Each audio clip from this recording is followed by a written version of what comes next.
தக்காளி மசால் பூரிங்க, சூட்டபிளான மசால் எப்படி செய்யலான்னு பார்க்கலாம் வாங்க. தக்காளி மசால் பூரிங்க எப்படி மாவு படைகிறதுங்கிறத பார்த்துடலாங்களா?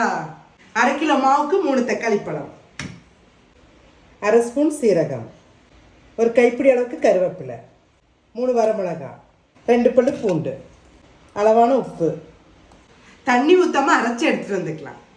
அரைச்சி எடுத்தாச்சு. 1/2 கிலோ கோதுமை மாவு எடுத்துருக்கோம். அதோட 2 ஸ்பூன் பேனிரவை போட்டுக்கலாம். இந்த பேனிரவை போட்டு நல்லா பூரி பிணையிறப்பங்க பூரி வந்து நல்லா புசு புசுன்னு இருக்குங்க. இதை ஊற்றி நல்லா பதமாக பிணைஞ்சுக்கணுங்க. மாவு பிணையருக்கு ஒரு சொட்டு தண்ணி கூட தேவையில்லைங்க, அப்படியே பிணைஞ்சிக்கலாம். பாருங்கள், மாவு நல்லா பதமாக பிணைஞ்சாச்சு. இது 2 ஸ்பூன் மேலே எண்ணெய் ஊற்றிக்கலாம். அப்படியே கலக்கிங்க, தட்டு போட்டு 1/2 மணி நேரம் ஊற வச்சுக்கலாங்க. மசாலா செய்யறதுக்கு 4 ஸ்பூன் ரீஃபைண்ட் ஆயில் ஊற்றிக்கலாம். கடுகுளுந்தம் பருப்பு, ஒரு பின் சோம்பு, ஒரு பின் சீரகம், ஒரு துண்டு இஞ்சி, 2 பல்லு பூண்டு, 3 பச்சை மிளகாய், 2 பெரிய வெங்காயம், ஒரு தக்காளி பழம், மஞ்சள்தூள், அளவான கல்லுப்பு,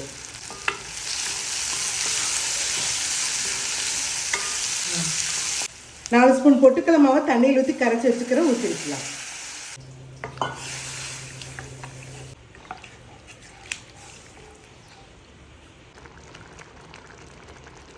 நல்லா கொதி வந்துருச்சு. மேலால் கருவேப்பிலை கொத்தமல்லி தழை போட்டுக்கலாம்.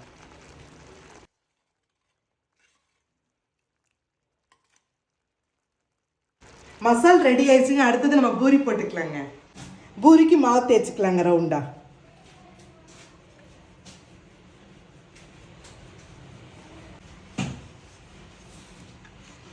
கலர் கலர் பூரி குழந்தைங்க வந்து ஸ்கூலுக்கு போயிட்டு இருக்கப்ப செய்வாங்க. எப்படி தெரியுங்களா? வெஜிடபிள் வச்சு, கீரை வச்சிடலாம். இப்போ எத்தனை பேர் நீங்கள் அந்த மாதிரி பூரி செஞ்சுருக்கிறீங்கிறத கமெண்ட்ஸ் பண்ணுங்கள். 2வது, உங்களுக்கு அந்த மாதிரி பூரி வேணுனாலும் கமெண்ட்ஸ் பண்ணுங்கள், நான் செஞ்சு போடுறேங்க.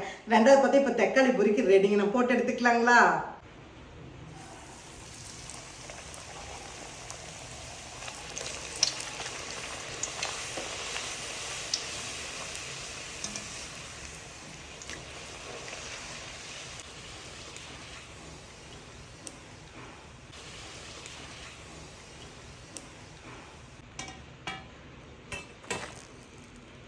தக்காளி மசால் பூரி ரெடிங்க. சூட்டபிளான மசாலும் ரெடிங்க.